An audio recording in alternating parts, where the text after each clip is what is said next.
Bonjour à tous, j'espère que vous allez bien. On rattaque cet épisode après que la compagnie ait eu affaire à un violent incendie dans la Villa Gralunt.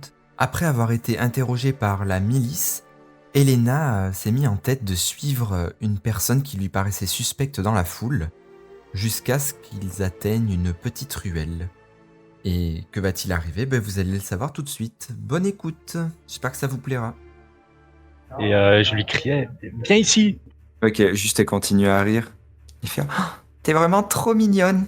Et ben moi je m'approche de Marmelade. Elle te regarde et fait oh, la principale intéressée. J'attrape Marmelade et je lui dis tu sais voler? Et je lance Marmelade de toutes mes forces vers la rousse. en espérant que l'atterrissage soit quand même mieux.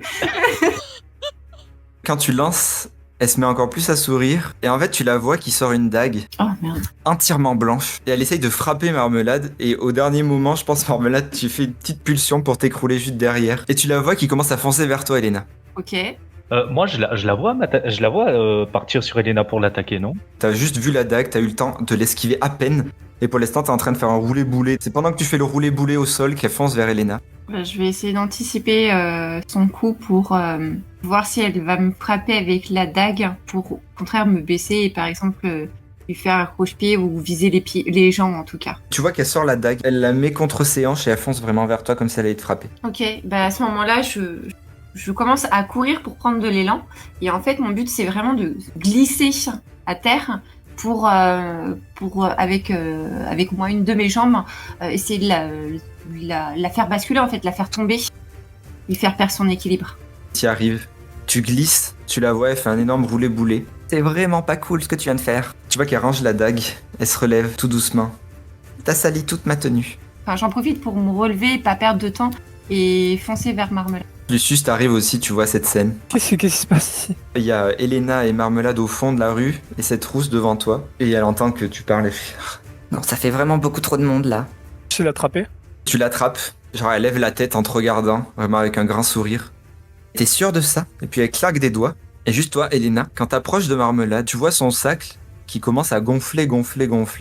Et tu vois un petit bout de papier qui sort. Et t'as le papier comme s'il englobait Marmelade et qui commençait à l'entourer. Et t'as la personne que tu tiens, Lucius, qui fait c'est donne-moi la pierre ou la marmotte elle meurt. Arrête ça tout de suite. Elena, tu fais quoi devant cette espèce de plastique maintenant qui commence à englober Marmelade? Moi, je peux avoir une réaction quand même. Vas-y, ouais, tu veux faire quoi toi aussi? Claquer bouclier. Tu commences à utiliser ton sort de bouclier pour essayer de freiner l'avancée du papier, en fait. Bah, tu vois vraiment que ça veut te compacter, quoi. Ça veut me manger. Je pose ma main sur sa gorge et je commence à balancer un sort de soin. Ça, c'est une bonne technique, ça, maintenant, en vrai. Quand tu fais ça, vraiment, tu l'entends juste comme ricaner et t'entends juste si je meurs, ça s'arrêtera jamais. Toi. Que pour l'instant, elle s'arrête pas du tout. Vraiment, elle se met juste à rigoler. Et moi, je te crie, Lucius, tu l'as, elle est en train de tuer Marmelade. Je balance tout. Plus tu forces. Et en fait, t'entends rien craquer. T'entends juste comme un liquide un peu visqueux. Et au bout d'un moment, en fait, t'as la tête complètement qui tombe. Et ça redevient comme une flaque. Et le papier s'arrête. Qu'est-ce que c'est que ce merdier? Ça va, Marmelade? Le papier, il a disparu aussi ou Le papier s'est juste posé. Ah, il y a le papier. Il a repris sa forme, tout petit. Il y a une marque sur le papier. Non, il paraissait assez anodin. J'essaie de le détruire en le faisant brûler. Et il brûle. Saloperie de machoune. Je baragouine comme ça dans ma petite barbe, là, ma petite moustache. C'était un machoun? Qui m'a donné un papier, ouais. Ah ouais. Faut pas leur faire confiance à ces salauds. Et vous croyez qu'elle a un rapport avec ce qui s'est passé au manoir? Ça, je sais pas.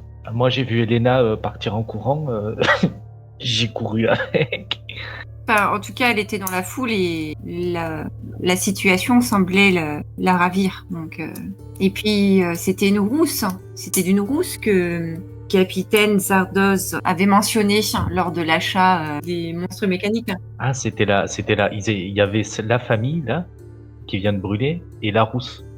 C'était une autre personne, c'est ça? C'était la rousse avec l'homme au chapeau de plume. Ouais, c'est ça.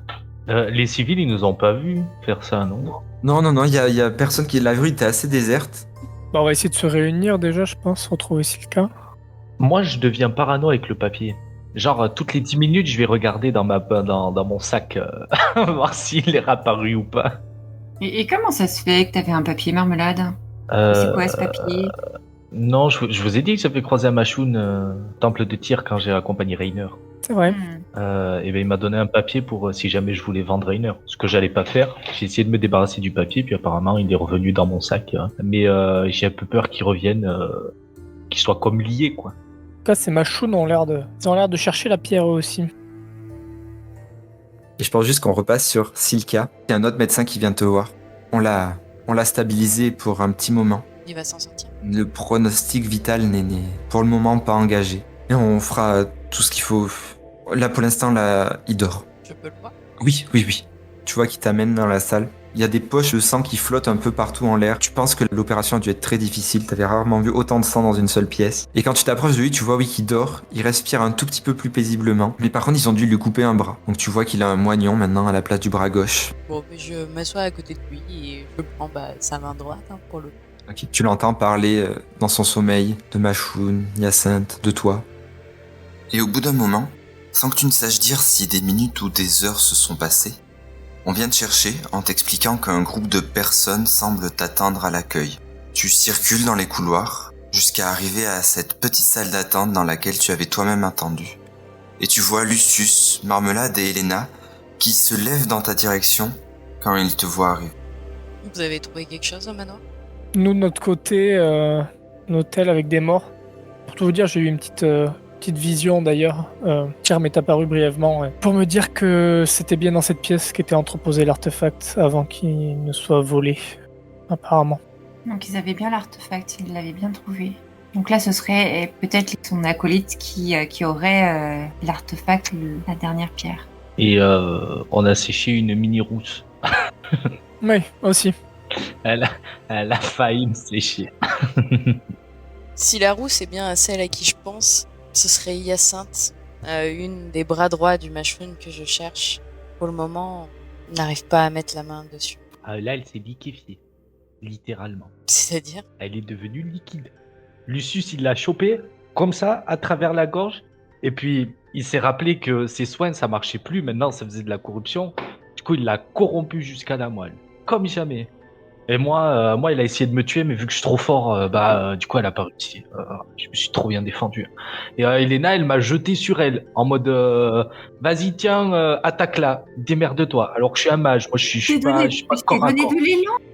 Je t'ai donné de l'élan. Je t'ai trouvé mignonne. Moi, j'ai simplement faire diversion. Je pensais qu'elle allait t'attraper. J'avoue que j'ai pas anticipé cette sorte de règle. Mais tu t'en es bien. Et je suis pas un doudou. Hein. Elle est morte, du coup? Elle s'est transformée en liquide, donc j'imagine que. Après, je sais pas, si jamais c'est celle à qui tu penses, nous on la connaît pas, on sait pas ce qu'elle peut faire, mais pour moi, là, dans 2 mois, il pousse des plantes dessus. Hein. Elle avait pas spécialement de magie à l'époque. Oh bah alors, c'est bon. Qui sont ces Machouns, du coup, Silka? Tu as l'air de les connaître un petit peu. J'en connais un, surtout. Mais ils sont une multitude.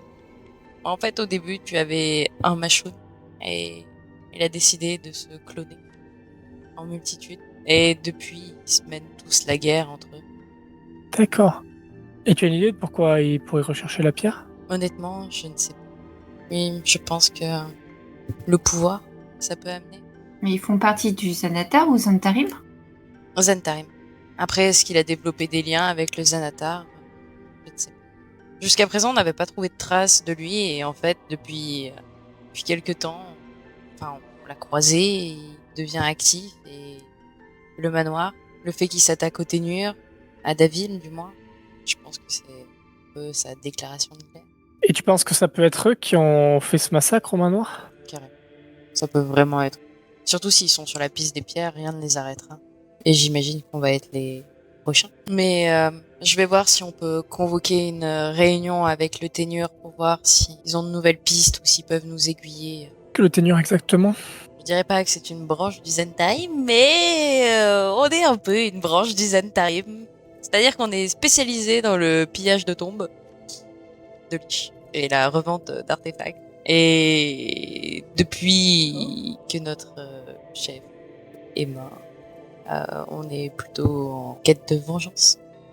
On a un peu laissé tomber les tombes de Lich. D'accord. Ah, c'est une bonne carrière en perspective. Donc tu vas partir au Xantarim. Au Ténur. J'y tiens. Au Ténur. Ah, donc, lors de notre première rencontre, ta volonté de développer commerce par ici, c'était qu'une excuse en fait. Pas vraiment.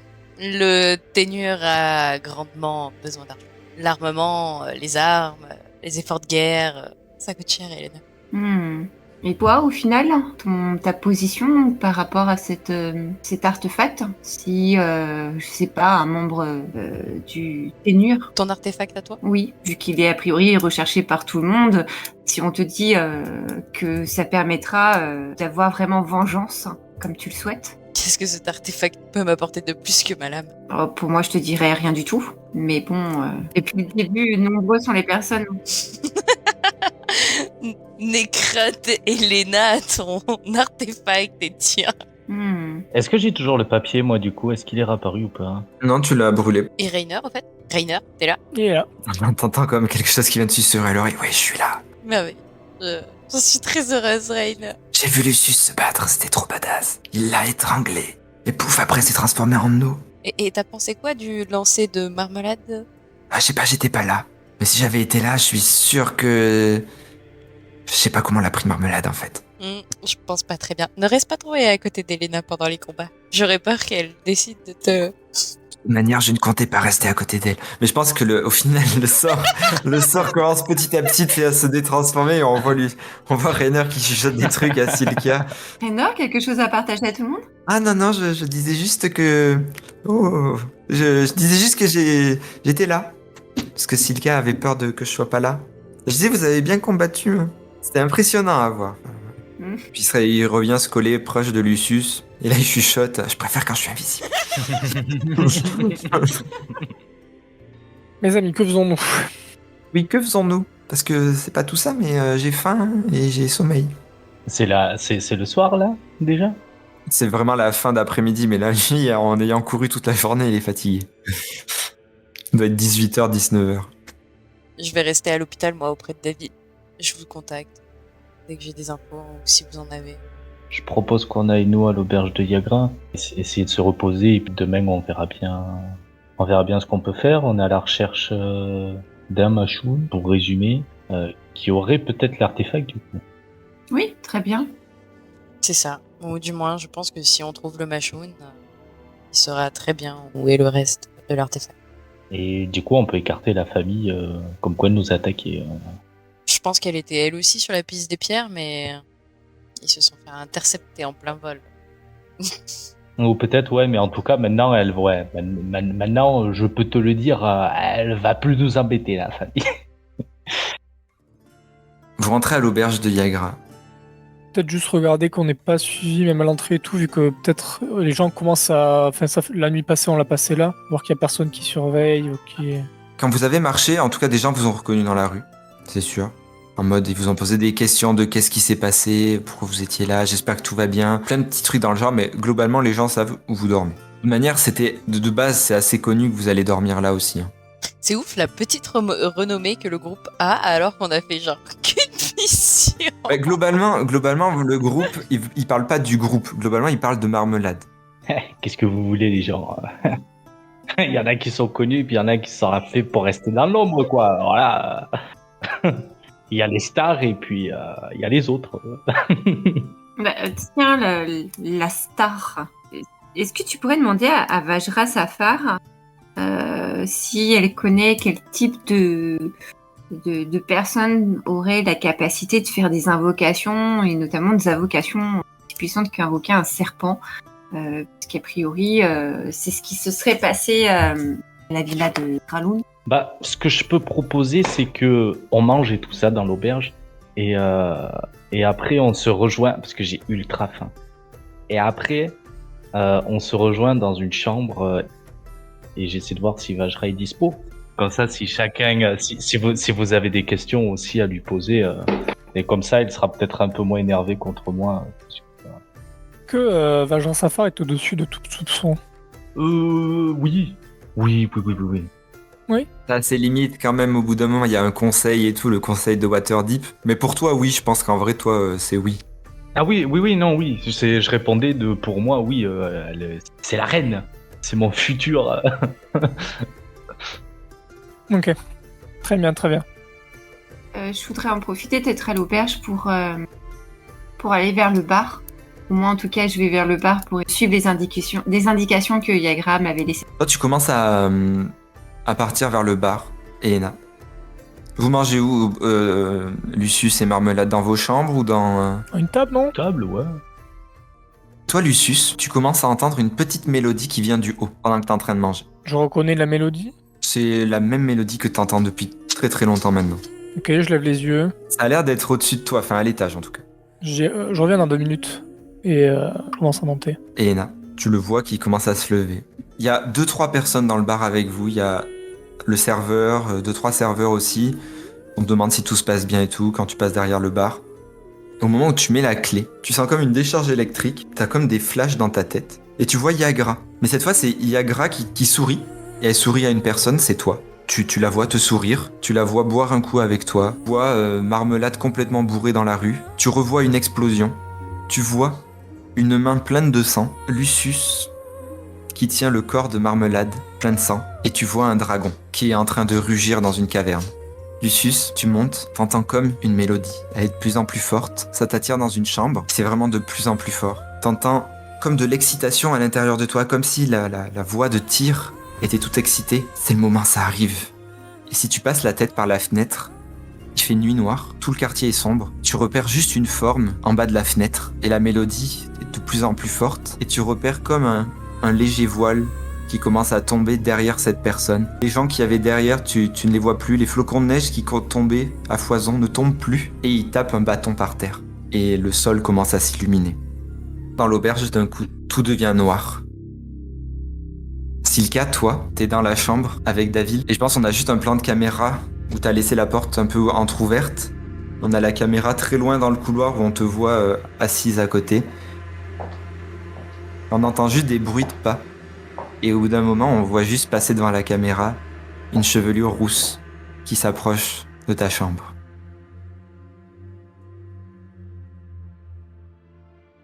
Et c'est donc sur ça que nous allons finir l'épisode. On se rapproche de plus en plus de la fin. J'espère que ça vous plaît toujours autant. Vous pouvez toujours retrouver nos épisodes sur le serveur du Grigsby's Nexus, un serveur dédié aux jeux de rôle. Et n'hésitez pas à laisser un commentaire, à nous dire ce que vous en avez pensé. On se retrouve pour le prochain épisode, et en attendant, prenez soin de vous et passez de bonnes fêtes.